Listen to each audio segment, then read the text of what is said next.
Oh, Anna, you missed it earlier when we were gone. I came back and Matt was jerking off. Oh, was he? Yeah. Well, So. I mean, this show is an aphrodisiac. Force Media, unclog your feed. In the Bravo universe, there are two equally destructive forces: the housewives, who start it, and the producers, who make sure it finishes on camera. These are their stories.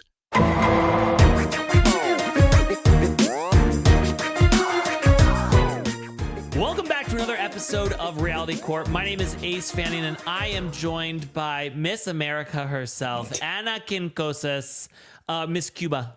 I apologize. Miss Cuba. Miss Cuba. Yeah. Cuba Gooding Jr. Guys, we have a guest today. Okay. We do. And if you've been around reality TV for the past century, okay, you're gonna know our guest. You're gonna know our guest's work. You're going to have seen his work before. Read it, gotten exclusives from him. Read it. Read it. You've read his work. You've read the work. Yes. Yeah. Guys, please welcome to Reality Court, Mr. Matt Richards, aka Mr. Housewife. How's it going? Wow. How are you doing today, Matt? You're so cute, Matt. Oh, You thanks. really are very handsome. It's the Botox.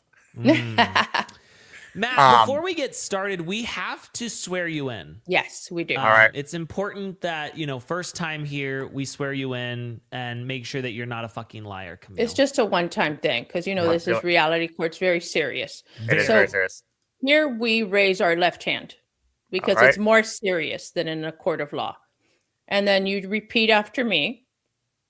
I, Matt Richards, do solemnly swear I, Matt Richards, do solemnly swear to tell some version of the truth, to tell some version of the truth, to own it, to own it, to not be all uncool. to not be all uncool. So help me, Andy Cohen. So help me, Andy Cohen. Okay. You're Love sworn it. in. Wow. Okay. Perfect. So that means if you're lying to us right now, we're going to know, okay? Because Daddy Andy was part of that. Yeah, And exactly. so he And will you'll let have us to know. live with that. You'll have to live with that. Are there He's real not my biggest fan repercussions? anyway, so Oh, we'll, shoot. Actually, you know what, guys? I think the interview's over. We're going to be all done now. No, I don't know why Matt. he has me blocked on Instagram, and I've never been able to figure out why. Really? Okay. Yeah. Well, Andy, please, I know you're listening. You listen to every episode. You wait patiently for it to come out. And we want to know what the fuck is your problem with Mr. Housewife? And I've met him backstage at Watch What Happens multiple times. He's always been pleasant, so I don't know why the Instagram block. I want to That's say weird. this. Speaking of blocks, I'm using this platform to try and right one of my wrongs.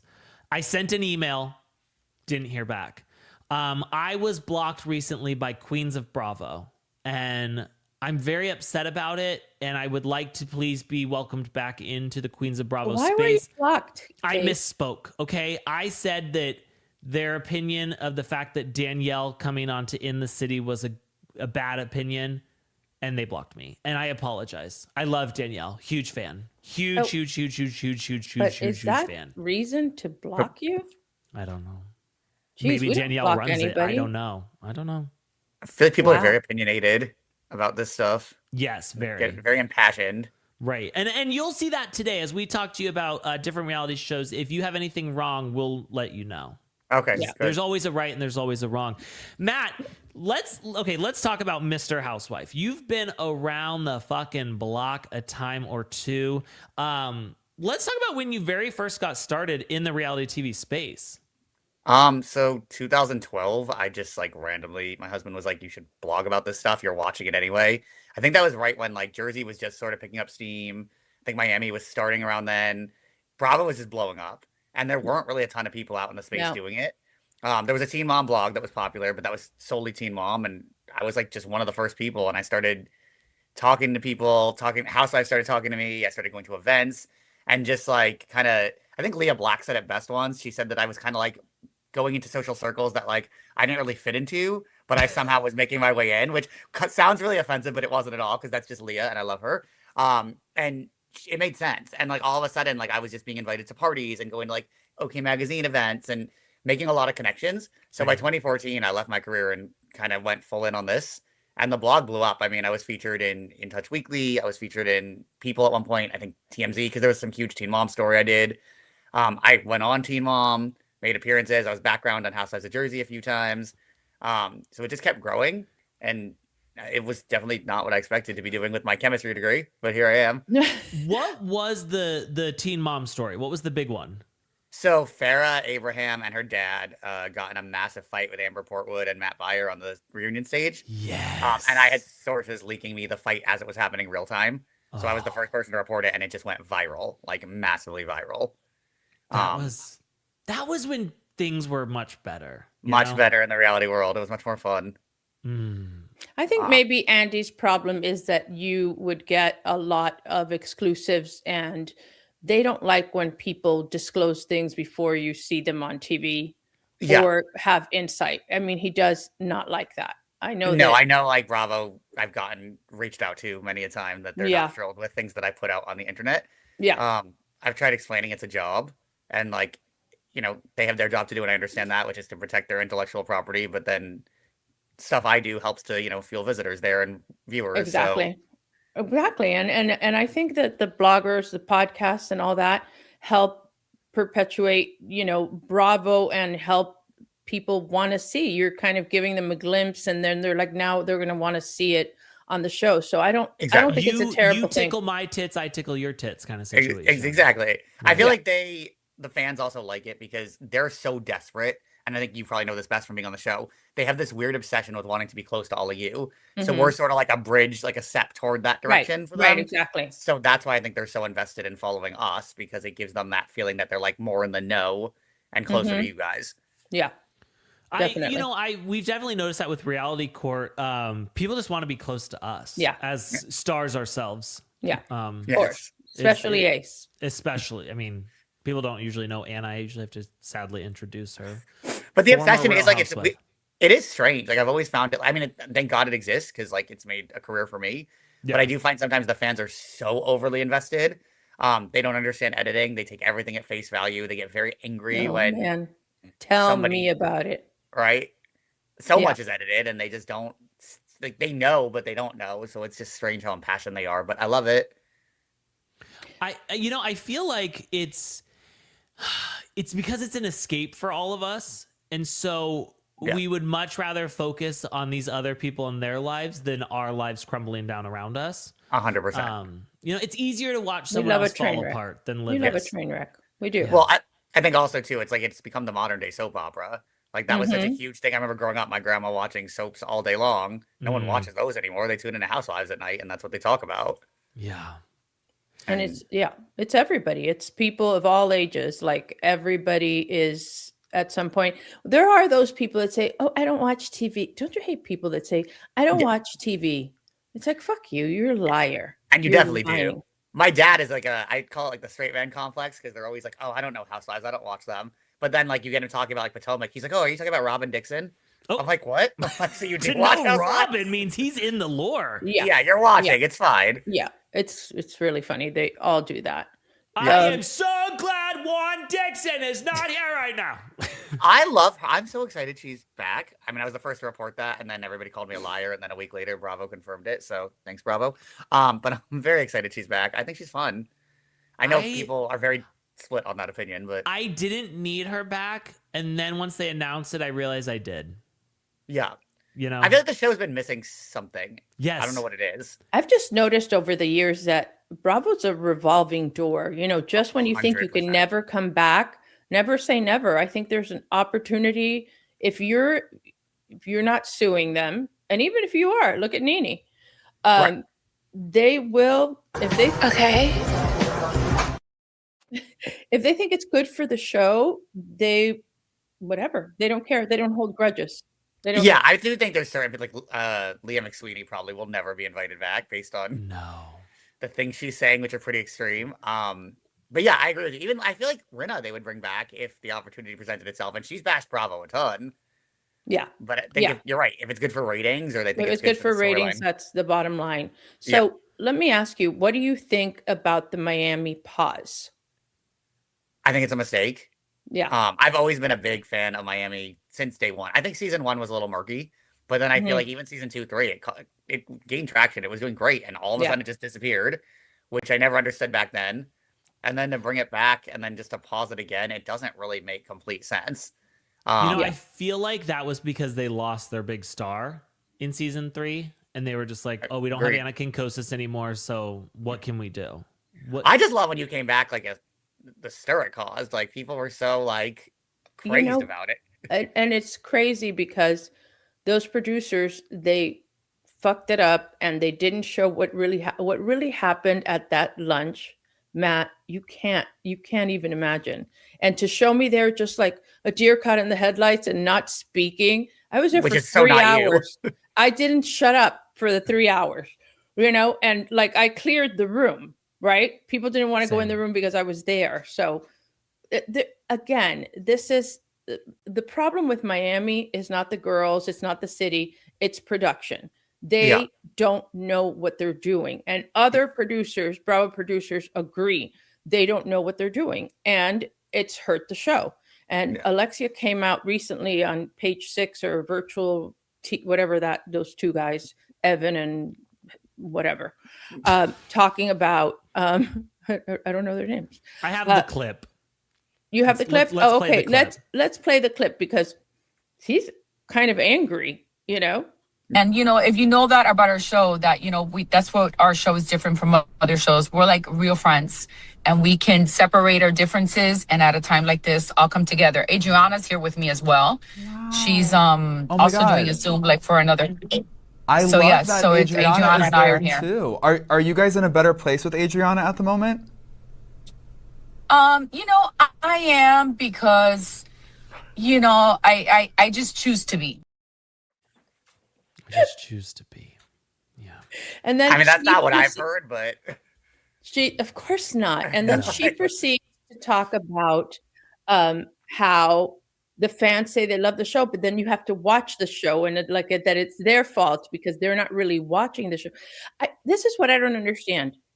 If people are not inspired to watch a show, then the show gets canceled. Yeah. Isn't the way TV works? Yes. I will say, though, there is a part of this that comes down to also, obviously, I think that production for Miami has fucked up a bunch, but I also feel like it's how much energy they put into marketing. And like Beverly Hills, every season, my panties are wet when I see this season on Real Housewives of Beverly Hills. And I'm like, oh my God, it's going to be the best season ever. And every season it flops, With Miami, I feel like we just didn't really push it that much, Yeah, but I also think, and I know that I hate those producers, but they're not showing you the whole story. And the whole story is so much better than what we see on TV because they have favorites and they protect their favorites. And so like Marisol is a favorite. And so Adriana, who's such good TV, she gets the short end of the stick every time. They'll do a montage of everything Adriana does wrong, but nothing about what Marisol does wrong, which is plenty because she's the sneakiest of the bunch. And so I think that show us everything. I agree. Show us, when and why everybody left the room when I was there. Why later on you were saying, people were saying that Julia's anger issues, that was not the first time we saw it, because when Anna was there, she got mad at about something Marisol said and broke a chair that Nicole had to pay for. Why didn't they? I thought they have to show this. She got the chair and she's screaming at her and hitting the chair on the floor and then threw it at her. And I'm like, that is incredible TV. They cut it out to protect Marisol. So it's their fault. You can't have favorites. You can't, and you have to show the audience what's really happening, especially when it's that juicy. Yeah. The episode that I was in, it had, this is not me. They built it up so much that it had higher ratings than any other show. That show was doing 200,000 an episode. And that one had almost 600,000. But then what happened? They were let down. It's like, wait, you build up Anna. Anna walks in. Anna clears the room. And then Anna sits there like a wallflower, doesn't say anything. It's like, really? Nobody's going to believe that if they know me. So yeah. It's that kind of thing that they've done. Whether in the courtroom or in the kitchen, I bring the heat. Right. She He brings the mortifies heat. me. She brings the heat, guys. In the best way possible, but he mortifies me. Okay. Listen, Matt, I've got some questions for you. Number one question on my mind is, how often is the celebrity the one leaking the story? Like if it's about them, you mean? Yes. I'd say it's a crapshoot. It's not always, and actually probably more often than not, it's not. Because Okay. they don't really want to be attached to this stuff, particularly. Okay. Like they try to do it like a step or two away from them. Gotcha. Or I think like also they have a lot of friends, even whether on the show or not on the show, and I feel like those people also are more chatty sometimes. Right. So I they'll feel like- send a messenger. I don't even know if it's necessarily them sending it or they'll just know that they want stuff out, I think would be the gist. Right. But yeah, I'd say it's a mixed bag. Because I'm like, when it says a close inside source, and I'm like, I know exactly how this quote reads, and it reads just like the person it's about. Yeah, it's hard because right, I mean, I know enough information that I feel like I could probably go sell myself out as a source if I wanted to, because the amount of stuff I've learned over the years that's even not out there still. But Yeah. what What is one of those things? God, there's so many. Out yourself. Gotta think. Myself as a source, I've got to think. Let me think on that and come back to you. Okay. We There's- can I'm come sure I back to it. We'll circle come up back. with something, I'm sure. I have a crazy teen mom story at some point if we want to talk about. Oh my God, are you Just kidding? He loves switch. that shit. I love Not to switch gears, but love that's trashy TV. I have something that's not out there from that. So that Please tell us. So they had me on the show to write Matt Byer's book. He was Amber Portwood's fiance at the time. Yes. So there's a whole scene in the beginning where they call me, and I was so surprised to discuss a book that they wanted to write.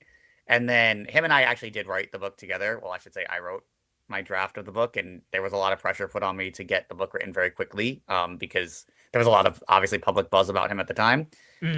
He did a great cover photo shoot where it was him nude, just holding something in front of his package. part. Yeah, it was a great. I was Yes. like, this is brilliant. It's going to sell the book. And then he told me that the publisher thought it was too tabloid-esque and they were going to take over and do some rewrites, which nobody knows this story. The rewrites that they did were so crazy that Farrah's dad contacted me and said, like, if this shit doesn't come out of this book, because it leaked. And basically it said that because Farrah's dad and I are friendly, and it said that I told Matt Byer in conversation that Farrah's dad's a homophobe and used words like faggot toward me. Oh. This conversation never happened. And it was a bunch of stuff like that, like, so you're complaining my draft is tabloid-esque. Well, now you went and you didn't just do tabloid-esque, you made up complete lies about things that we never discussed. So I was reading this book and I'm like, I knew which parts I wrote because I still had the draft, and I would say it was probably like 70%. The extra 30% was a lot of just, Made in up. my opinion, nonsense. And I was like, there's no way I'm putting my name on this. Because he's like, don't worry, your name's still on it. And I was You're like, like, I don't want my name on this because you're going to get sued over this book. Like, there's no way. I'm like, and Farrah's dad had called me and he's like, I'm like going to get a lawyer. Like, this is total bullshit. I'm like, I didn't write this. Because he's like, obviously they're going to sue me. My name's on it. Yeah. And also Matt, because it said that I was his co-writer. So I do still have up in my attic the original book cover blown up on a huge poster that they sent me with Of my him name on it. covering himself. Yeah. But I Well, ended they up changed getting- the cover too. It's still him, but they had to take my name off the cover. I had to get a lawyer. Oh, pay okay. them.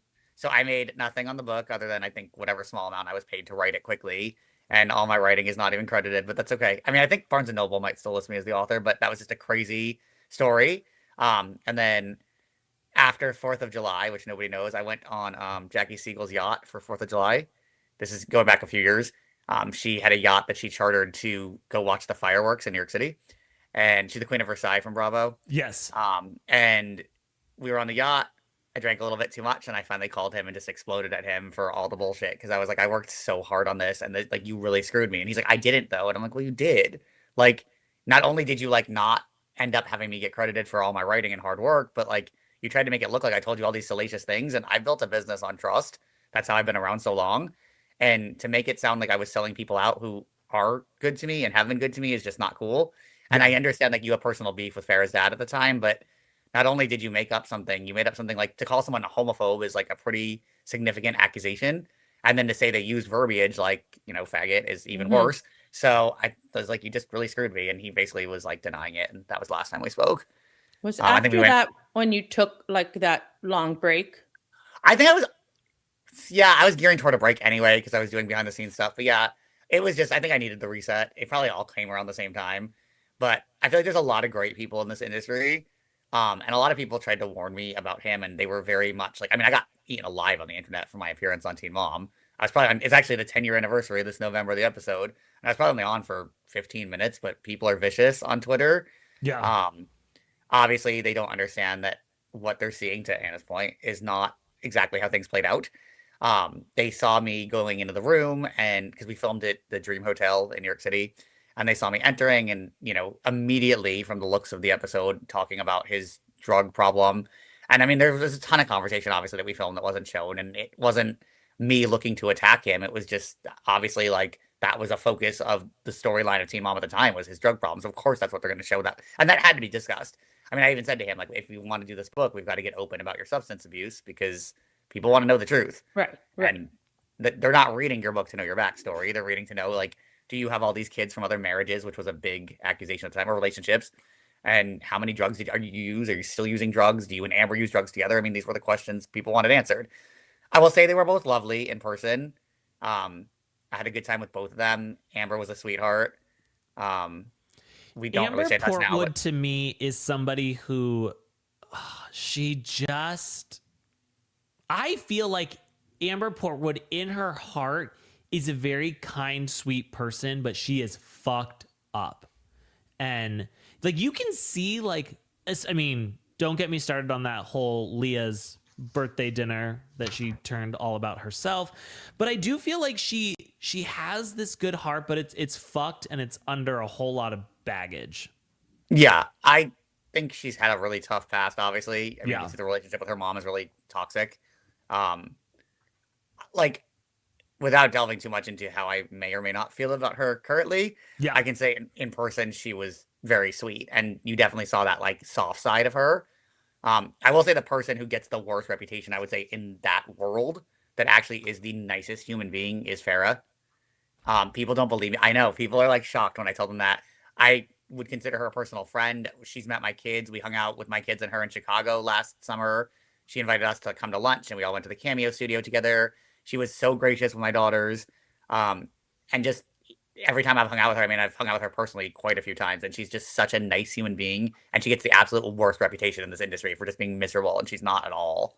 Matt, I'm going to put you on the spot right here, right now. This game is coming to me. I want to know, can Matt defend Farrah Abraham's actions? Number one, the porta potty and freaking out about people inside her house. Defend it, Matt. I don't think it played out the way that it looked on TV. I think it was just, in my opinion, probably production trying to catch her up on, like, let's just cause some drama, more so than her really being like, get out of my house. I mean, it may not have played well on television, but I can tell you from meeting her and hanging out with her, I could not see her acting like that. And the other defense piece, I think, would be that she probably was reaching her boiling point with Teen Mom by that point. Yeah. They consistently made her out to be the villain. And whether that was their MO or it was editing, I mean, no one can deny that through the years on Teen Mom OG, she was made to look terrible. While the other women, like Macy Bookout, for example, always were made to look good no matter what. So I feel like there probably were, to Anna's point earlier, like production favorites. And I'm sure she was not a producer's favorite because from being in her presence and friendly with her, she's very, very outspoken. She does not hold her tongue, but it's not the way I would say that it looked on TV. Okay. Matt, can you defend Farrah screaming at her Froyo employee and firing her on television? That one's a little harder to defend, but I think it also may have been the way it played out. I mean, Gotcha. there's so much editing in reality TV that, I mean, being more of an insider, it's sometimes hard to know, like, well, was that really how it played out? Or, like, was there a lot of confrontation beforehand? Was she just a shitty employee? Was it a bad moment? I think everybody has bad moments, and obviously when cameras are rolling, it's much easier to capture them and hone in on them. And without saying too much of my experience filming, but just I think in general, producers are very good at coaching a moment and getting the moments they want. And people who are fans of these shows don't realize that, again, things don't necessarily play out the way that they seem in the moment. Sometimes scenes go on, like, I was saying, when she was filming for hours, and I've seen this happen, and you literally see a 5-minute blip for hours and hours and hours of filming. And I've also talked to people who say, like, as they go on the years in the show, especially in Housewives, sometimes they're just tired and they know, like, production wants to hear this, so let's just get it out so we can all go home. Because if we don't get this out in the open, it's just going to continue for hours. Like, I know Housewives of New Jersey, when Jim Marchese said the thing about the twins' mother allegedly fucking the husband, Reno, at the time. I mean, I've had conversations with him where he said, like, he just knew, like, they were tired. Like, he's like, if no one says this is going to go on all night. So I'll just say it so we can, like, wrap production and go have a drink and chill for the rest of the evening. Because I think producers are looking to tell a story, which makes sense. It's what makes compelling TV. Right. But if no one's going to be brave enough to step up and say it. So to your Farrah question, yes, maybe it was just a bad moment. It does get exhausting, you know, because they will wait hours and hours and hours for something to happen. You know, at the beginning, during my time, they didn't coach as much because they wanted the idea that it was actually organic, you know, my least favorite word. And sometimes you just wanted it to end because you were tired and you were like, tell me what I have to do. Do I flip a table? Do I pull a weave? What do I do so we can go home? And there was a lot of that, you know, and I think that, you know, part of it is that they get you tired and, you know, when you're tired and you've had a little bit to drink, you're going to lash out. Yeah, for sure. Yeah. Matt, listen, I want to talk to you about some Bravo stuff. Actually, wait, before we leave Teen Mom, I do need to know, where do you stand on the Caitlyn Tyler relationship and the rumors that he has been in a different kind of relationship behind the scenes? If you know the gay rumors. Yes. I don't believe them because I feel like, and I know both of them personally. It's not like, it just doesn't seem like he would stay with her that long. Right. And I feel like he's very vocally defensive of her online, like to a fault. And I think like it just wouldn't make sense to like be gay behind the scenes. It doesn't add up to me or track. I mean, I feel like it's an easy rumor because he's a good looking guy and it's very easy for people to jump on top of. And we've now all seen his penis. Well, the OnlyFans, it's a choice to go on OnlyFans, but I get it. Only you, like, Ace. You've seen his penis. Sometimes yes, it pops you have. Up. No, I am saying I've seen his penis, but I've had people send it to me. She's teased his bulge online, even on her Instagram story. So it's not, you don't even have to subscribe to his OnlyFans to see what she's showing off. But like, I think their relationship is very solid. I mean, they've been together since they were 14, I think, or 12. Yeah. And they've really, not every Teen Mom couple has made it. And I think like their story, particularly with the Carly stuff, is very compelling. Yeah. I think that, and this is not something like I've personally discussed with them, but I'm sure if they could go back in time, they would probably not have put her up for adoption. For sure. Obviously, there were a lot of factors at the time. And I think Brandon and Teresa, and this is just an opinion, not a fact or record thing, or sourced material. I feel like they came into this agreement knowing that Kate and Tyler were TV personalities. And while they didn't want Carly on TV, I think they knew that there would be some sort of relationship and some sort of discussion about her. And to shift suddenly in the last year or two and like basically ban Caitlyn and Tyler from having any communication with her when you agreed to an open adoption or pseudo-open adoption just seems really crappy. You know what? I think her name was Dawn, the adoption worker. She fucked all this up. She didn't prepare them for what open adoption would actually look like. And I feel like she was just kind of being a yes man to get the deal done. Yeah. All right, let's move over to Housewives. You know, Mr. Housewife himself. We want to talk about Real Housewives of Beverly Hills. I mean, snooze fest of a season. You know, we've been here. We've been here before. I think that we can still come back.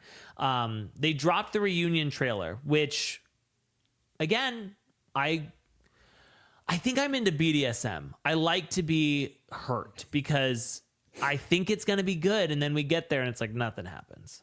I feel like that's a consistent problem with that show, to your point. Like, it always does look so good. Yeah. I don't think this season is as bad as people are saying. I don't see the argument against Amanda as vocally as people have it. And honestly, like, I don't think the fans realize the more you argue about how much you hate this woman online, you're just giving her a free ticket back next season because Bravo loves that. So, like, she absolutely will be back. So, good job, everybody who hates her. But I just don't think it's that boring. I don't think it's like the most compelling season. I don't really care about the majority of the storylines.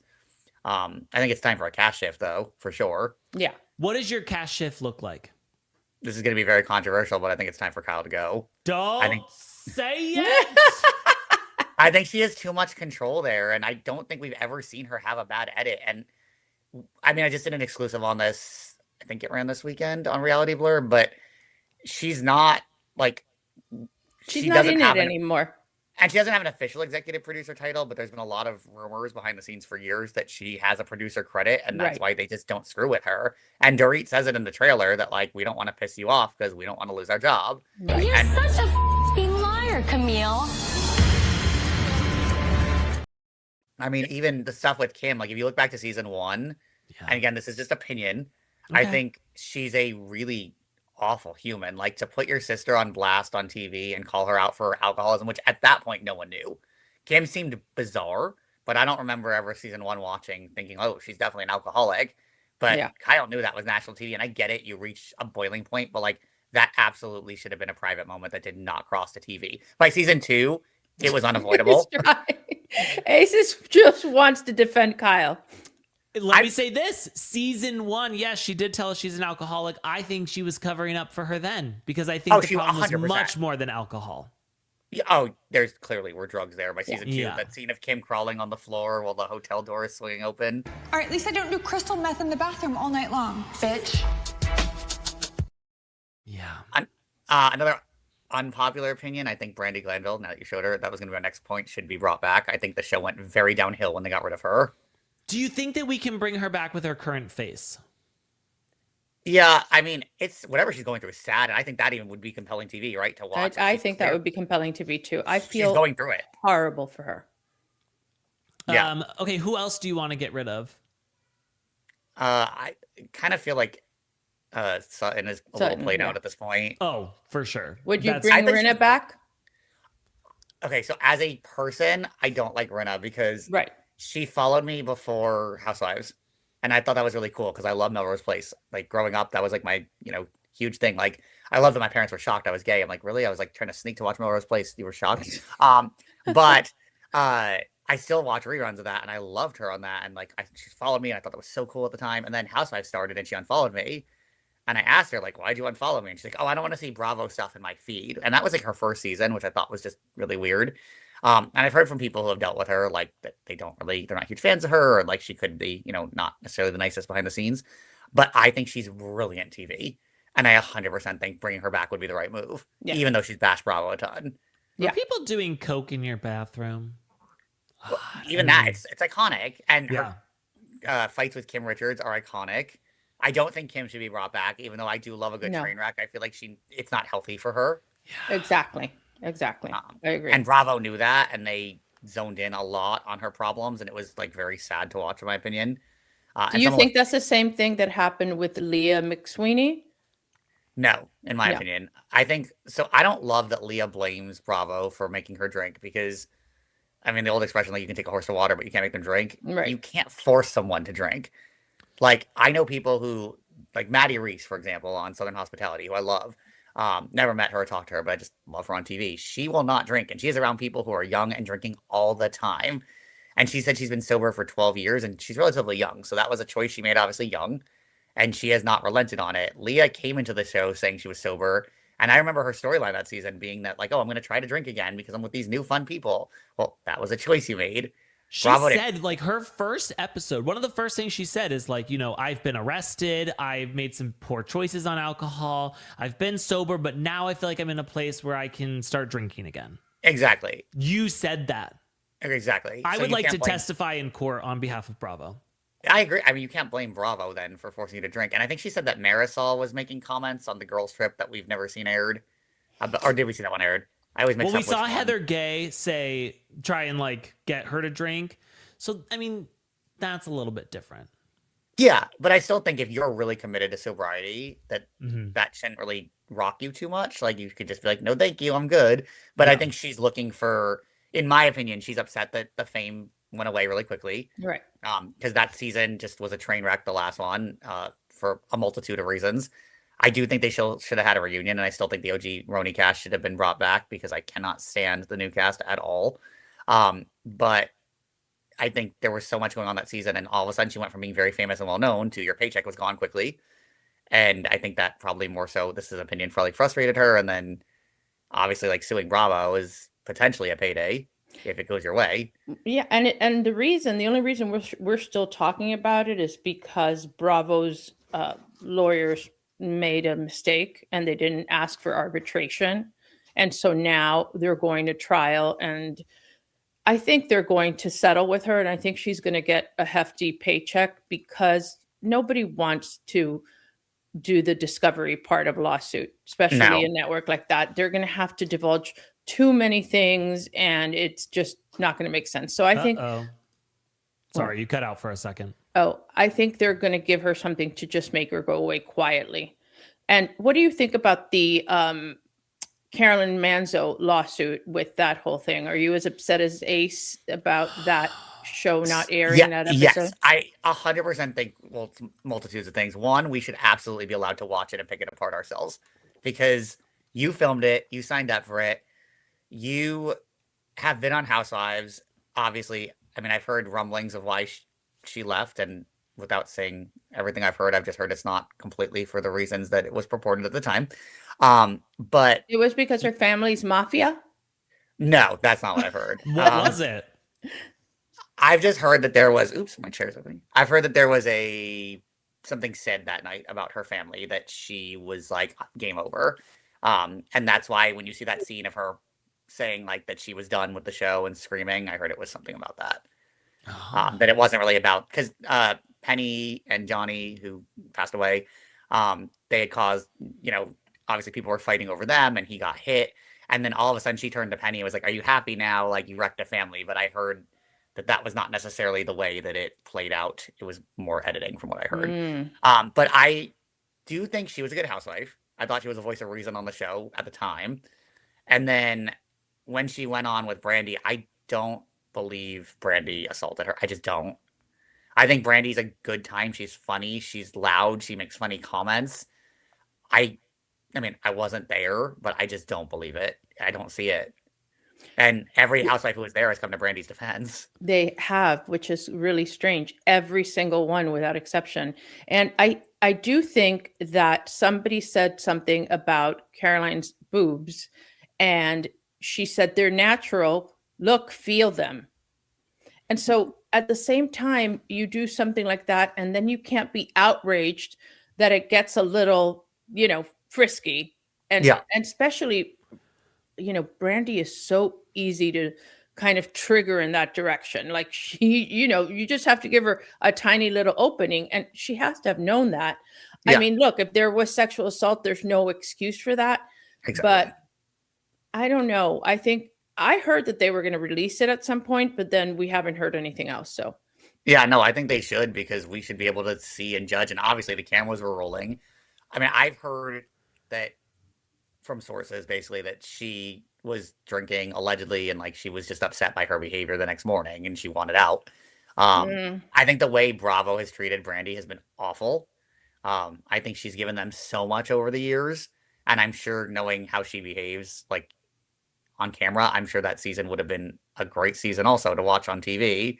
But I feel like she's really gotten the raw end of the deal. And like, when you make sexual assault allegations, like, it's hard because no network's going to touch you, because they think that like, all right, well, while that's being investigated, people are going to boycott us if we show you. And it's hard for her to get work now, I think. And it's a really unfair predicament. Like, I just don't think it happened. That's my read. And like, to your point, if it did, it's bad. I haven't heard anything more from the Caroline Manzo. Did they? No, it's that's over, the thing. right? Or is it still ongoing?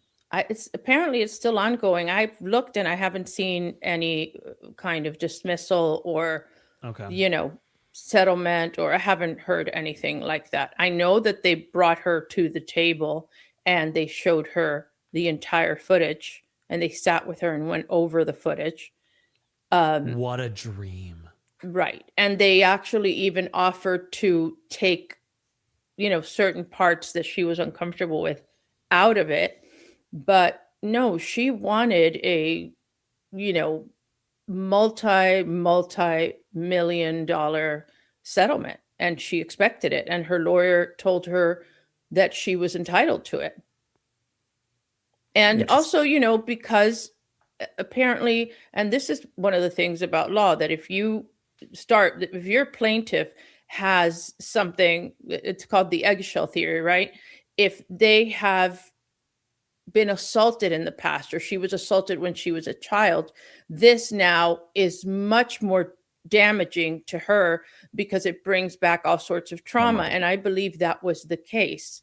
You know, they got a cracked eggshell as a plaintiff, and now Bravo has to pay for all the trauma that this brought back and everything else. And maybe she was particularly like predisposed to feeling attacked because of things that have happened in the past.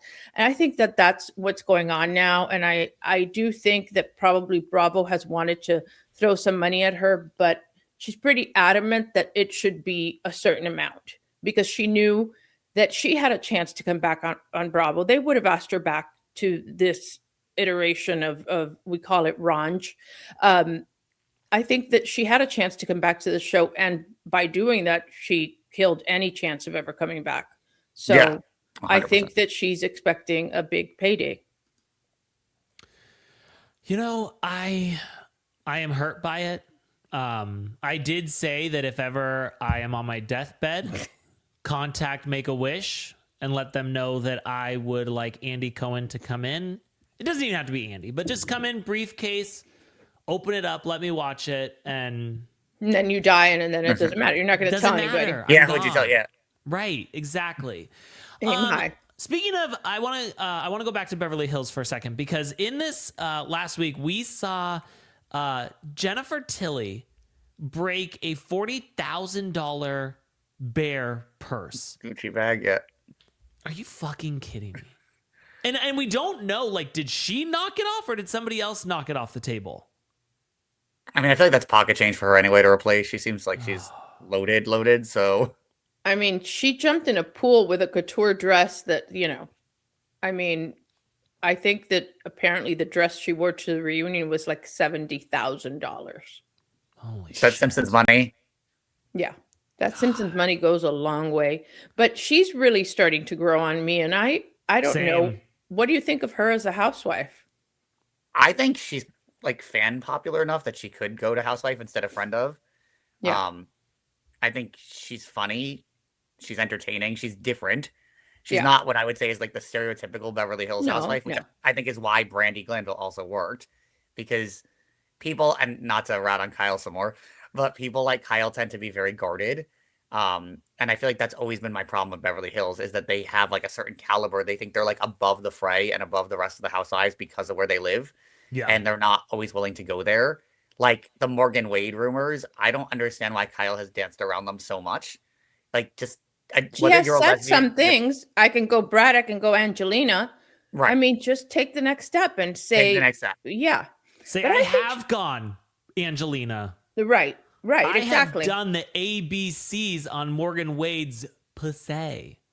Yeah, I mean, I don't know whether she has or she hasn't, but I do think there's obviously some sort of weird relationship. No, and then I honestly think, you know, apparently she's considering selling her Encino home, which is a historic home, and that she bought a place in Nashville. And when they ask her, she's already been seen holding hands with Morgan in Nashville. And so, you know, when they ask her, why did you buy a house in Nashville? How random. And she's like, no, I just love real estate. And by real estate, she means Morgan. You know? Well, even the video, like real estate. Yeah. She's so mad that people are questioning her, but then you did this like steamy makeout video, and I get it was acting, but at the same token, why do that if you don't want people talking about this? Right. You're gonna stir the pot again in conversation, clearly. And it's going to be an ugly divorce, because when they asked her about the agency, she goes, are you going to ask for half of the agency? She goes, it's mine. Yeah, which was surprising to me. I thought that was all Mauricio's after he left his deal with Rick Hilton. Mm-hmm. Well, you know, that has to do with community property in the state of, I was going to say North Carolina, of California. if she was with him during the time, that this happened and the money was acquired during the marriage, then he's going to have to give her half. Yeah. I and think I don't that's he's gonna why be thrilled. he's been like, we don't need to get divorced. Right. You know? Right. She said last week, I think in an interview, that it's possible they could get back together. And I'm like, Kyle, come on. Like, you're not, that's not happening. He's not interested in you. He's not interested in her at all, but it is cheaper to keep her. Oh, hell Yes. yeah. Yeah. I was would much surprised when I rather got have her spend her 6 figures every month on bullshit than have to give her that big ass payout and take half my company. Yeah, and it's gonna be in the millions and millions. So Yeah. That's I mean, look, I know that she was with him. He started it. He did all the work. Of course, there is the fact that she had, she has some notoriety. People know her. That helps, and that he became known because of the show. But man, it hurts because he has offices in Saudi Arabia. I mean, all over the world. It's not just a national company anymore. yeah. So, Matt, how do you feel about Rachel Zoe in the mix? I feel like I didn't watch Rachel Zoe Project years ago, but I knew who she was. Yeah. And I thought, like, okay, that's gonna be a great addition.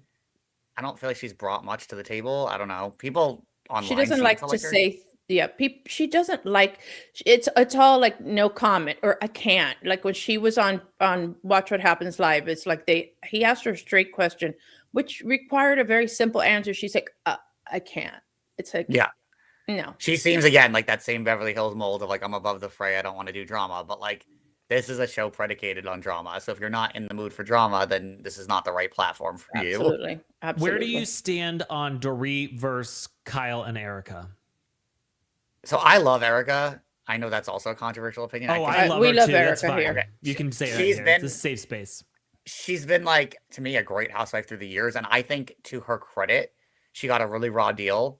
And I think people were really ratting on her a few years ago for not talking. And I'm like, what do you like? If I was in all those legal proceedings, I would be You're not shutting up supposed to also. talk. Yeah. She You're literally, not and they were supposed to talk. so hard coming for her. Like, you should be apologizing. You should be owning this. And you should be apologizing to the victims. I would couldn't. not have said a word.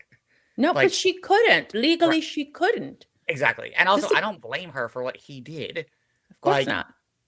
Did she have an amazingly lavish lifestyle because of his crimes? Absolutely. But But that's there's not no her fault. reason to question it. Like this Right. guy was the whatever Aaron Brockovich lawyer. You know what I'm saying? It was one of the biggest firms,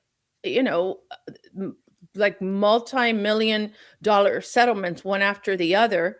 Why would she question it? Right. And he seemed pretty legit. He Honestly, did even seem on the legit. show. He was great at his job. He just wasn't good at paying out. Paying out. from Yeah, his he was a job. great That's lawyer. He the- just that's the didn't tough pay. part. Yeah. But as far as the feud goes, I mean, I feel like Dory is kind of on an island. I feel sort of bad for her, but it's like a catch-22 because I feel like she kind of talks in circles sometimes, and it's a little hard to like. And she her to brings get- it upon herself. You know, Yeah. at Rachel's party, she was just rude to everyone. I don't know what makes her feel so entitled, and why does she get so angry about everything? You know, Everything. I do think that Kyle has gone too far talking about that. Oh, she's in a frenzy buying stuff or whatever. You know, Manic. Yeah. look, she had a different life when she was with PK, and she was able to shop all the time. And you know, those old habits die hard, and so Yes. she got a little money and she wanted to spend it. You know, like retail therapy is a real thing, and she's I think going it's hard through for a her to lot. adjust. Yeah. She's definitely good. I mean, she's had a tough few years. That was Mhm. another marriage I didn't necessarily see falling apart. That and Kyle. Oh, you thought though, that was true love? she seemed very in love with him, I thought. I don't know. Hmm. I mean, she's much prettier than he is good looking, but she seemed to be in love with him from what I could tell as an outsider. But I feel like all those women, like a lot of their relationships, interestingly, in the past few years have all started to fall apart, which is a very common Bravo thing also. It is. Yeah. It's very tough to have your marriage played out on TV. I feel like you have a lot of, obviously the microscopes on you, and then you have online sleuths and detectives, and like even the Mauricio cheating rumors for years. I mean, Kyle downplayed them, but there was so much smoke. At some point, that's got, even if it's not true, it's got to grate on your nerves as the person who these rumors are about. Do you believe those were true? I didn't necessarily. In your believe it opinion, true. you're good about saying "in my opinion." Covering my ass. Kind of. I mean, it seems like there was so much. Like, I don't think that like she would have necessarily stayed if she knew he was cheating, and I think she said that publicly before. But I mean, there were rumors from like very early on in the show. And now that we've seen like sort of how quickly, like when they separated, he was like spotted like randomly in airports, like making out with women. And it's like, I don't know, like the paparazzi wasn't just conveniently at that airport you were at. Like somebody tipped them off that you were going to be there. And you clearly wanted those photos out. Yeah. So I feel like it's possible. I wouldn't have been shocked if, although on the flip side, working in my field, I feel like somebody also, like some mistress would have come forward at some point. True. And no one has ever come forward. So I feel like maybe not. Right. Right. I will say this. When it comes to Dorit versus Kyle and Erica, obviously I'm on team Kyle and Erica. Doesn't matter what they did because I don't really love Dorit. However, when it comes to Dorit versus Sutton, 100% on Dorit's side. I hate Sutton. And I thought when she said cute bow and and who was she sitting with? Bose. And she's like, it is a cute bow. And she's like, I was kidding. I thought that was fucking great. Thank you for that. Because I hate Sutton. She brings I just feel to like the show. she's been miserable the past few years. Yeah. And I'm dying to know two things about her that are still not public knowledge. What went down with Avi? I'm dying to know. Yes. We had Avi on. He gave us nothing. It is the he won't worst say. interview you've ever seen. It's There's the got to be an weirdest. ironclad NDA or something. Because he Listen, not it is a the word. funny episode because Ace and I were like, what do we do? But then it ended up being funny because we just spoke for him. Yeah. You know?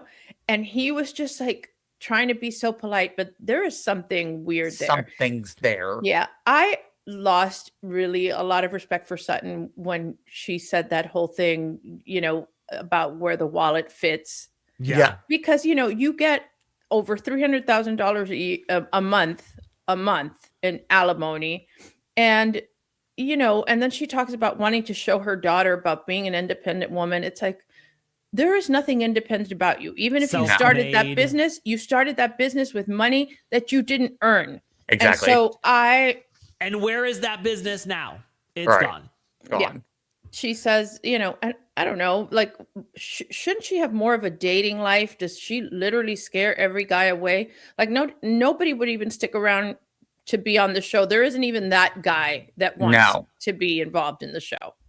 Yeah. And I'm very curious too what happened with Garcelle, because I don't buy her narrative that Garcelle just for no reason blew her off. There's got to be something that happened, because even the reunion, like Garcelle seemed so fired up. And I think that this is where I say editing. Obviously, something was said, because she didn't just go from 0 to 100 to walking off the stage. Like it looked to the viewer so out of the blue. It did. And the fact that Sutton and her were so close and talked every day and were real life friends off the show, to suddenly like she won't respond to my texts, my calls. Something happened, and I'm dying to know what it is. And I've never been and able I to get think that at that moment, whatever happened made Garcelle think, you know, I have so much else going on. This is beneath me. And she's never looked back. No, and she's a beautiful woman. She's so talented. She's a great actress. She's had a very seasoned career. She doesn't really need the show. She does not need the show. Yeah, absolutely not. Whereas Sutton does, in my opinion, because Sutton would not have been famous otherwise. Yeah. Sutton is one of those people where it's like, just because you have money doesn't mean that you can have fame. And I think, to me, Sutton is just insufferable. How do you feel about Amanda Francis, speaking of insufferable?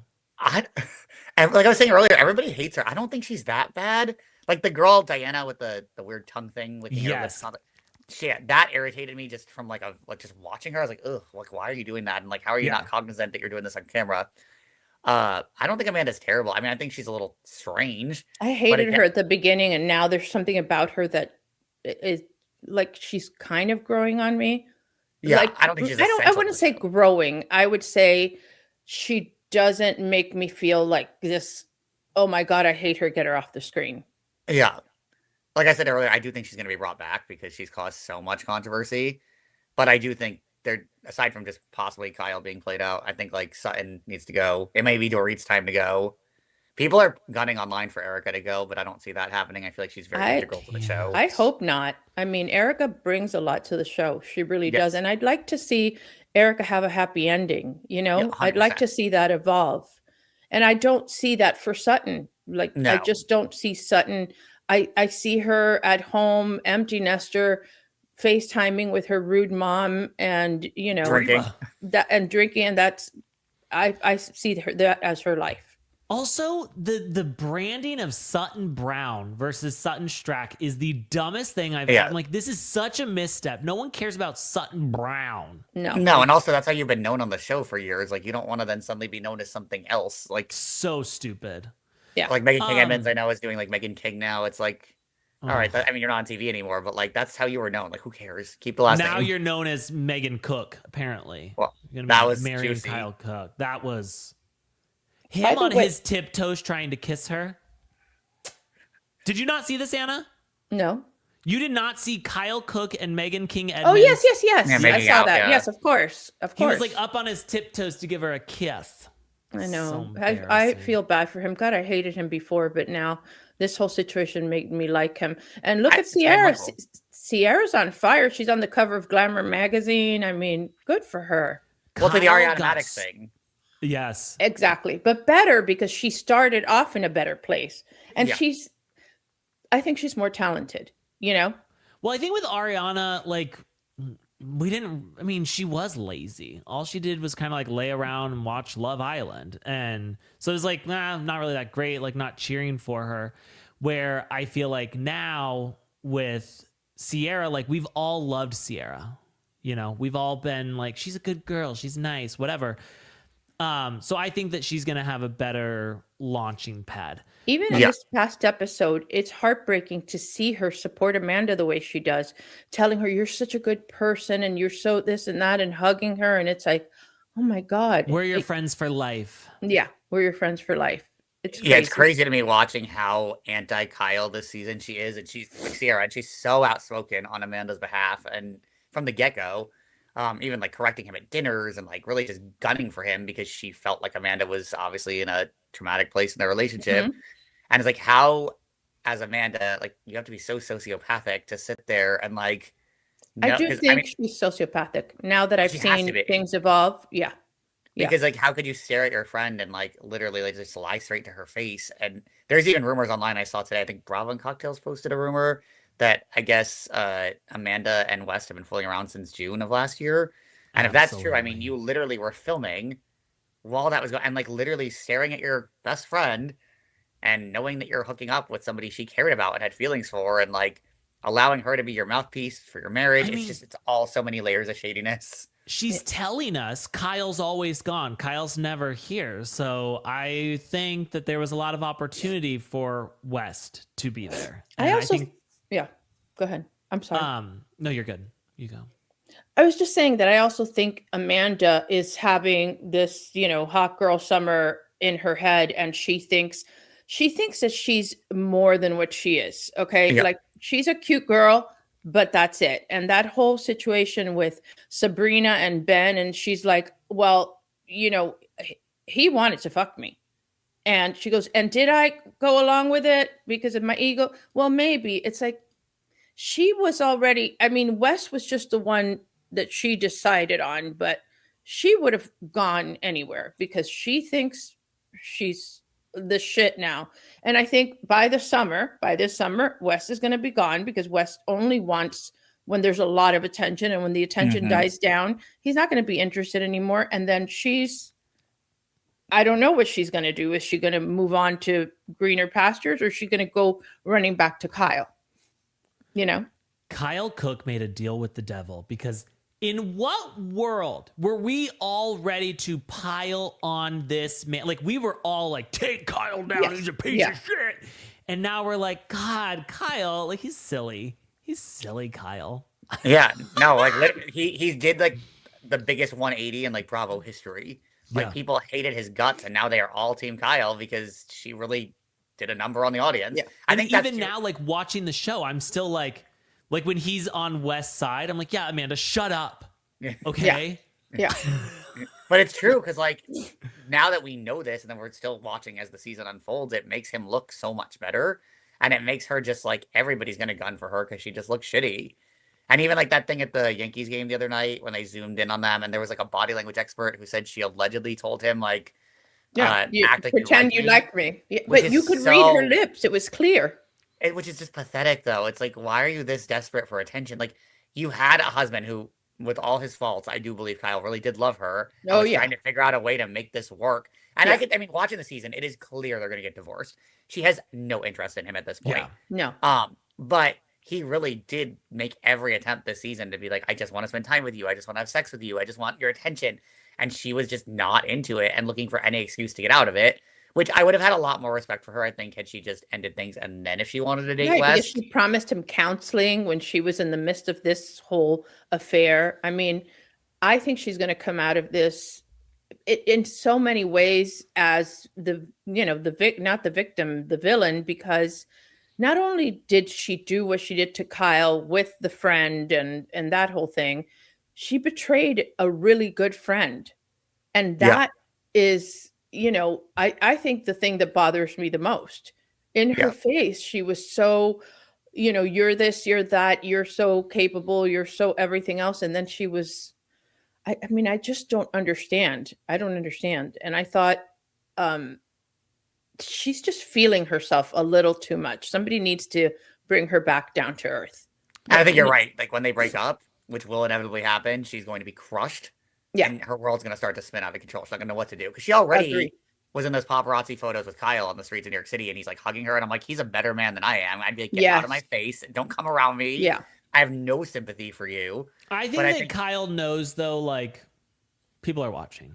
Yeah, 100%. And I'm going to take the right steps here. And people were hating me. And so this is my comeback. So, he should have a comeback too, like Sierra, and then see what happens. She's going to have to eat. I think that Kyle's comeback is the fact that we're not all ready to kill him at the stake anymore. That's good enough for him. He's like, all right, hey, listen, I got off from that. Thank God. I'll hopefully do better next time. What are your thoughts on Real Housewives of Rhode Island? I think it's great. It's the best, Beautiful. I think, premiere season that any Housewives has had in years. Salt Lake City, which I am a huge fan of, I think their first season sucked. I thought it felt overproduced. I really do like Jen Shaw as a housewife, and I actually don't agree with Andy for not giving her another chance because we've given like Teresa other chances and other housewives have come back, or Karen Huger. So I do think Jen should be given some sort of redemption. I think that it's because who her victims were. Yeah. I think that's the problem. It really rubs people the wrong way. 100%. Well, I mean, like, Teresa, what? She was stealing from, like, the government. Like, okay. This was elderly people, which is bad. Yeah. But I think by season 2, Jen more so came into her own, and then obviously all the legal problems started, which were fascinating. But I think Rhode Island from the jump, I mean, Alicia is fantastic television. Like, whoever found her is a casting god. She's wacky. She's like the Mary Cosby to me of Rhode Island. Her one-liners are hysterical. Her stories are funny. These women all know each other, and I think that that's the issue that Housewives has kind of gotten off track with a little bit. When they don't have integral relationships in real life before the show or outside of the show, it seems staged. Like, This to know seems very that authentic. Liz and Alicia have been friends since they were like 8 years old, I think I'm living for the accents too. Their accents are so my heavy. God. And the grammar, cut from the cloth. It's like, it's just insane. They're so funny. It's hard for me to tell them apart. I'm really Same. I am watching and I still don't know who's who. They all look like Dolores, so I can't. They all do. You guys, listen. I mean, they're more New Jersey than New Jersey. Well, and I think that's the fear, and that's what a lot of I had heard kind of for the past 6 months to a year was that if this does really well, why do they need New Jersey? It's putting it at risk, and I think that even the Jersey casting decisions, in my opinion, are very poor. I think getting rid of Margaret is a real rough choice. We agree. Because she's a great, great character on reality TV because she's not afraid to go there. And I think if you don't have anyone willing to go there with Teresa, which Melissa will not now, obviously, because I think, and this is my opinion, she realized that she needed her job. And part of that job included making up with Teresa. And I think that Dolores never wants to go there with Teresa or Melissa. She's just very good at keeping peace. You need someone who's going to go there. And now you're adding 4 new women to the mix that, like, the audience doesn't know. They're 20 or 30 years younger than these women. They have no authentic the audience doesn't know, but these women don't know. More so, yes. It pisses me off. Like, I'm like, stop treating it like it's a casting couch. We have to find people with somewhat of a history. Like, even on, on Salt Lake, it's like Lisa and Meredith had been friends for a long time. Yes. Lisa went to college with Heather. Heather grew up with Angie. Like, there's cousins with Whitney. even if it's not like this close, give me some sort of Yeah, it can't be a stranger. It can't be like a stranger. And I've heard these are all strangers to them, that these are people that have no. And they're, because of just the history and her, you know, just her place on the show, they probably think Teresa is, oh my God, Teresa. And so they're not going to go head to head with Teresa. They're not. I hope there's somebody there with a pair of balls, but I don't think they will. And do you believe these rumors that Teresa is already reneging on filming with the Gorgas and that there's some kind of... So she said in Us Weekly, and this just stood out to me as very bizarre last week. I think it was, she exclusively told Us Weekly that basically she's not sure if she'll be allowed to film with Joe Gorga, which doesn't make any sense. Like, of course they're going to want you to film with Joe Gorga. He's your brother. And you now made up. I think, and I think I had an exclusive on this last week or the week before, that she is definitely like, I mean, she said it in that interview too, that like, you know, now I'm going to be watching the show and hopefully they'll have my back. And I feel like she's watching what they say and do. I don't think she's capable of not letting things go, or sorry, letting things go. Like, I do believe like they've tried to move on and people seem to think it's sincere to a degree. But I don't think she's the type of person who, like, if somebody says something negative about her, she's shown through history she doesn't like that. And not she's that also jealous of Melissa. I'm sorry. She's jealous of, always been jealous of her, but now with her success with the cookies and everything else, I think Gia was saying something the other day about it.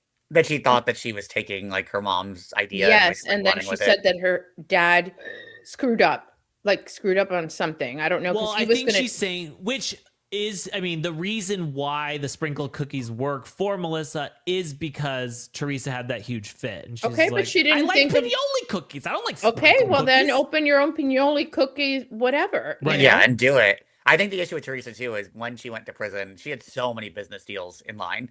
She had her cookbooks and she had the Favellini wine and she was gonna have her own line of sauces and like based on her Skinny Italian book, and it all just went to shit because nobody wanted to do business with her. It was a bad look.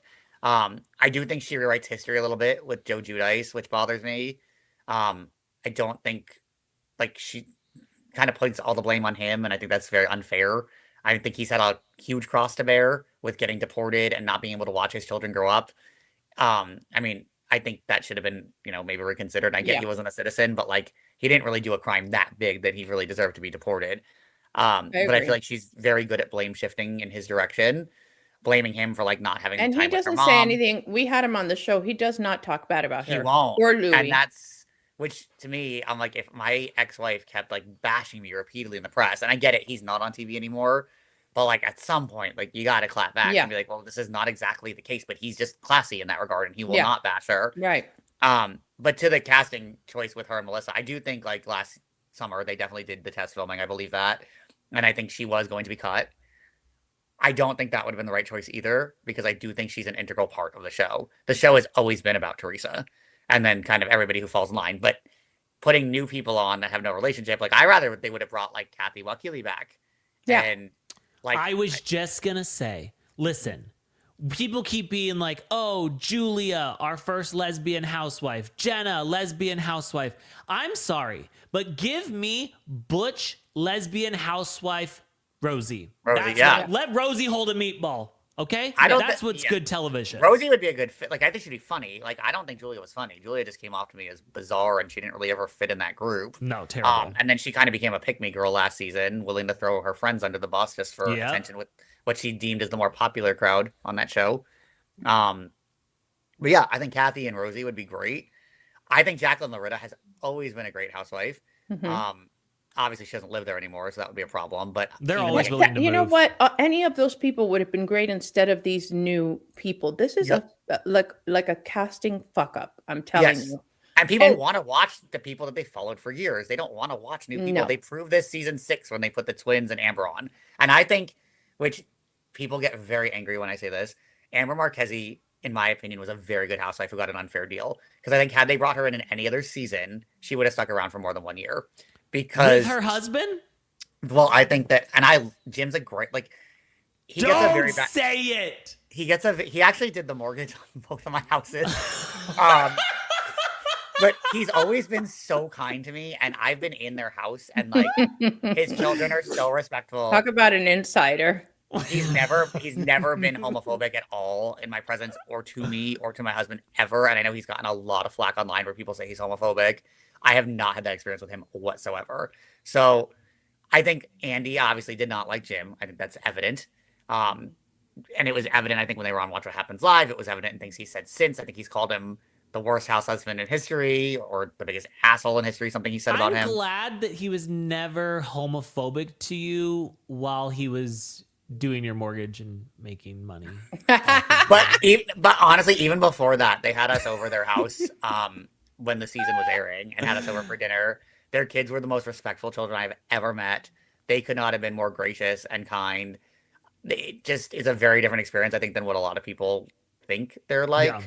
Yeah. The twins, on the other hand, were at my wedding, which was fun. But it was interesting how many people wanted to like pose for pictures with them, obviously take autographs, whatever. But then like I didn't really stay in touch after, and I ran into Teresa on the streets of Red Bank, which is like a South Jersey town, just randomly last year. But that was the first time I've seen her really like in years. I think that they were a gimmicky casting choice. All things to say that like I think putting random people, it showed it didn't work, and the fans were really upset, and they had to bring back Jacqueline the next year, and then Danielle Staub the next year. I think just random casting just doesn't work on these shows. Yeah. Right. And I think with Rory doing so well, I think that they might try one season. I hear, are they already taping? They're supposed to start filming, I think, this summer. Okay. So if they start filming and, they might have one season, but if there's going to be that whole, it'll be last season again. 100%. And we don't want that. We're sick of it. I think it's going to be manufactured drama is my scare. I think that Teresa's like, I'm going to bring the table flip back. Yeah. Which I don't want a part 2 of that. It wouldn't seem authentic, I don't think. No, exactly. My theory is that it's not, and this is just opinion, this is nothing anyone's told me. I don't think it's going to do well because people are not going to be as invested in these new women. And I think they're going to have to call Margaret back and beg her to come back. I do believe she doesn't want to film with Teresa, and I do believe that story that she told them, like, I'm not. Yeah, I believe that. She's adamant about that. Which I wish she would not be, only because I think she's, like, I get it. She has other projects, and she feels like she doesn't need the show, and she's ready to move on. And I do believe those conversations with Bravo happen, because 99% of the times when the women are like, I walked away, I'm like, no, you didn't. Yeah, but I actually do really believe that she did not want to film with her. After the whole alleged Louis calling her son, which really bothered her. But I wish she would just say she will, because she's the only person willing to go against her. And I think viewers really do want to see, even years later, they want to see them have a sit down. They want to see them arguing. They want to see them hashing out their drama. They don't care about these two new sisters they're bringing in who have no connection to the cast. And no, thank you. Yeah, I do wish that Margaret would be willing to do that, even if the outcome is not the best. But at least try to sit down and have the conversation.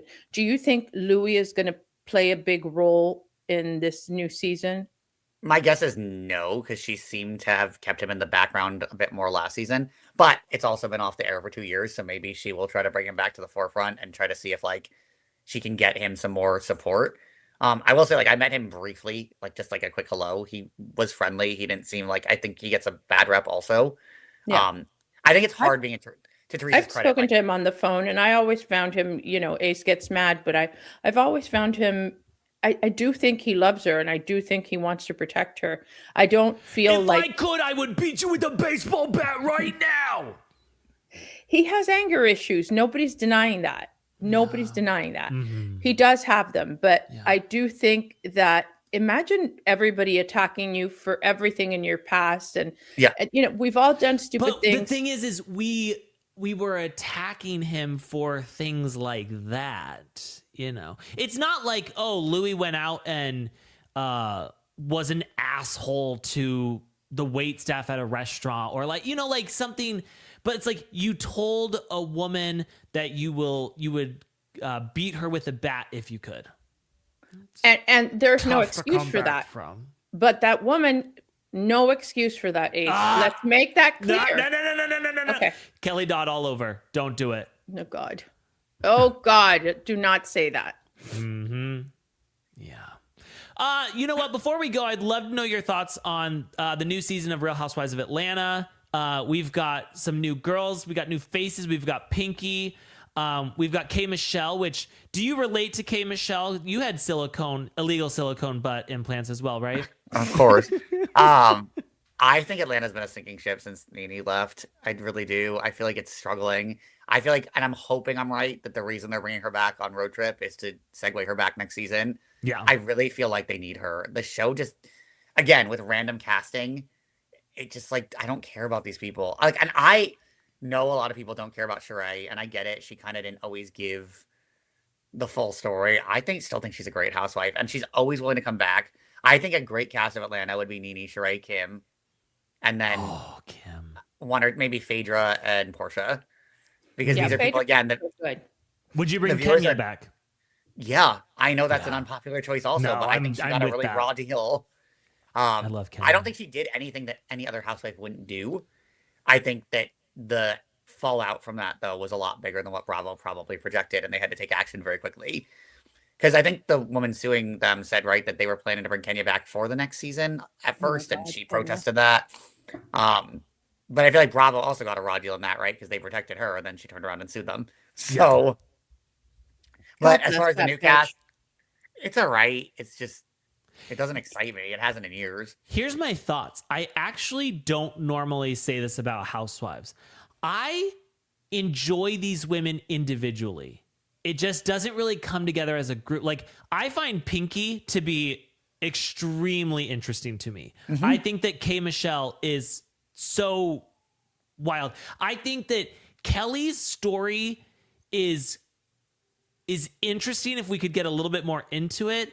And like her fucking dog, why does her dog look like that? Why is her dog painted? That's always odd to me. But like, I feel, and like, I want to see Portia go down on a woman. I want to see all these things, but when they come together, it like doesn't work. Where normally I only like when my housewives are together. Yeah, as a group collectively, I don't think they work. And I think that's been the issue for years. Like, Candy leaving was a big problem, I think, for the show. Kenya not being there is a big problem. They fucked up the Candy thing because we would have had them getting separated this 100%. season. Yeah. And that's people, I mean, that would have immediately dragged viewers in because it does look like their divorce thing is heating up and it's a little more bitter than people predicted. And Mama Joyce is great TV. Yeah. It was her decision to step away. So it's not like they fucked up. She didn't, I mean, she was done. And she gave a lot but to also I think that they knew at this point, like, we're really interested in Phaedra. Yeah. And we want to try and bring Phaedra back, but we know Candy won't do it with Phaedra.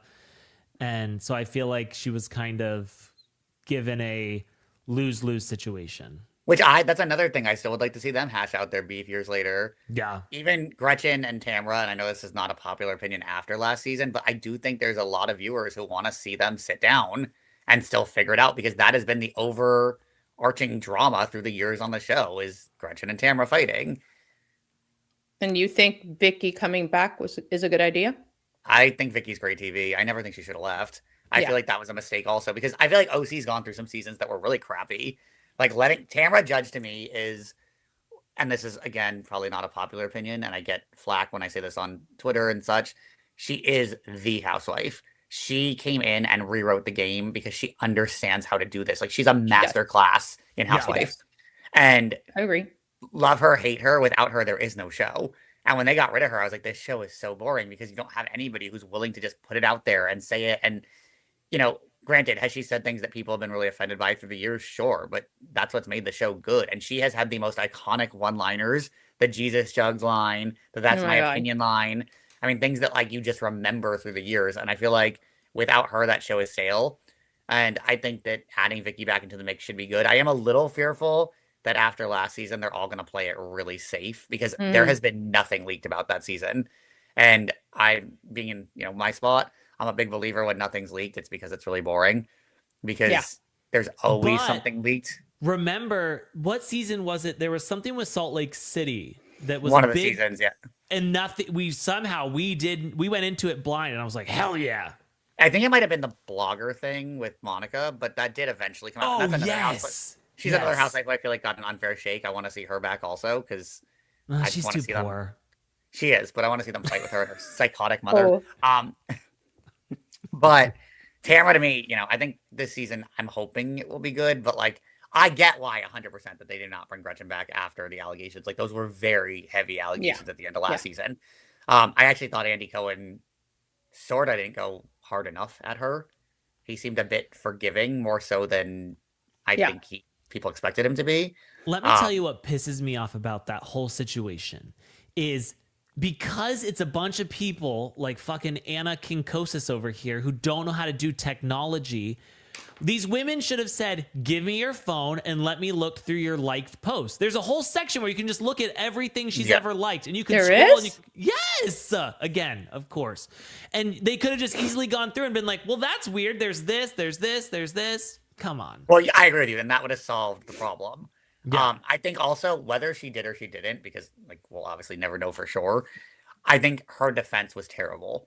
Like she looked like a deer caught in headlights, and she seemed guilty just by the fact that she kept being like, I don't know. Let me think about it, and let me talk to Slade. I don't know. I have to call Slade. I'm confused. Like, you did or you didn't. And if I knew that I did not do that, I would be fighting like hell to be like, I absolutely did not do this. This is bullshit.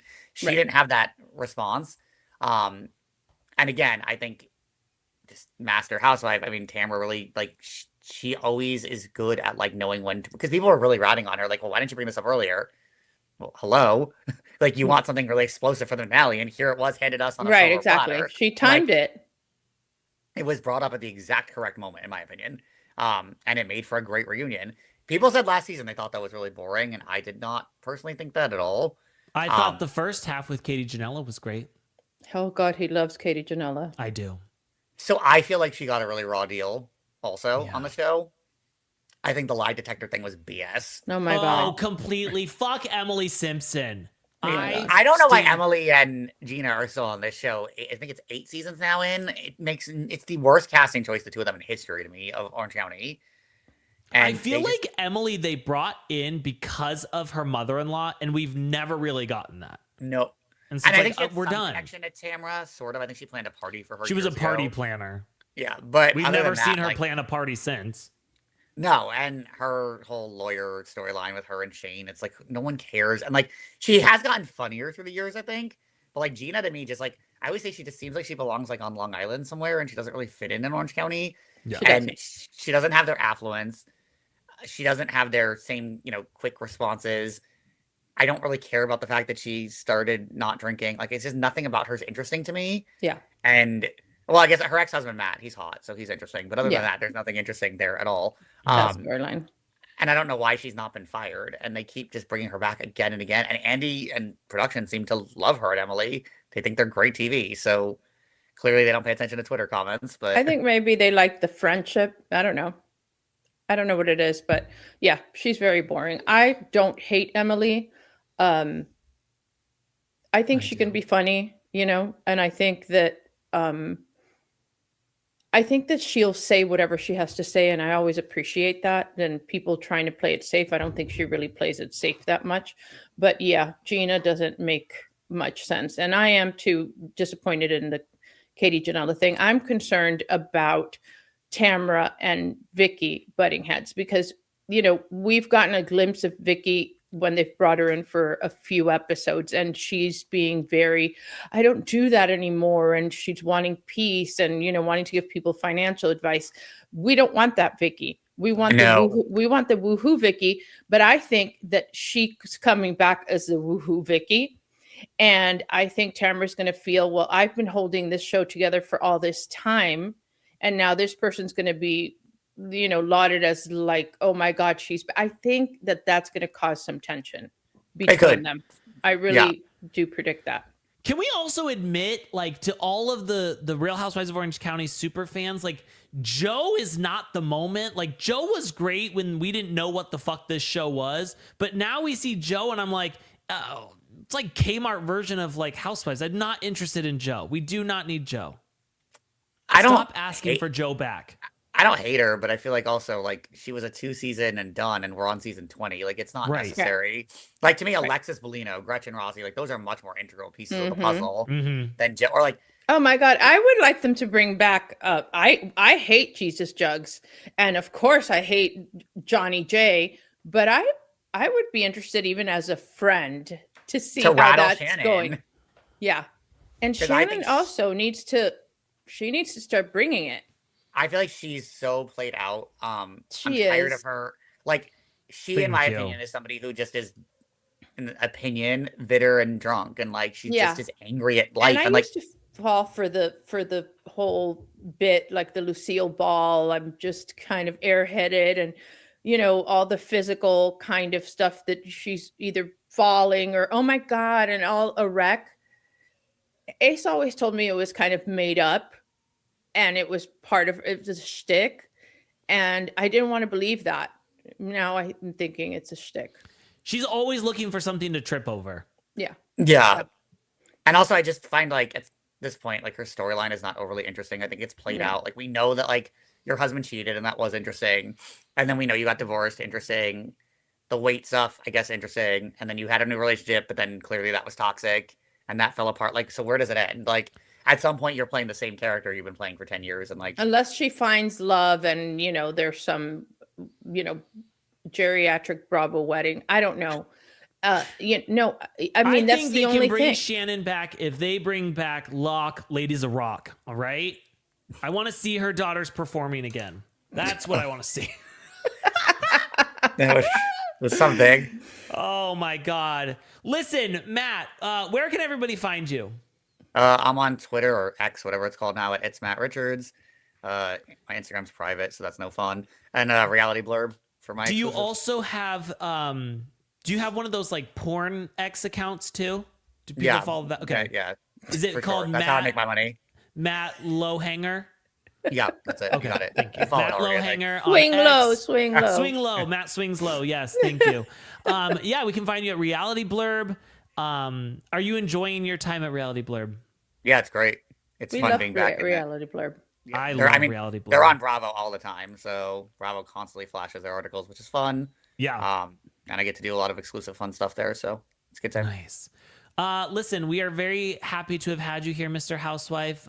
Thank you for sharing all of your opinions with us, even when they were wrong, You know about what? Richards. Like, he reminds me a little bit of Brian Moylan in that he knows a He knows lot his about shit. reality TV. Yeah. Like, impressive.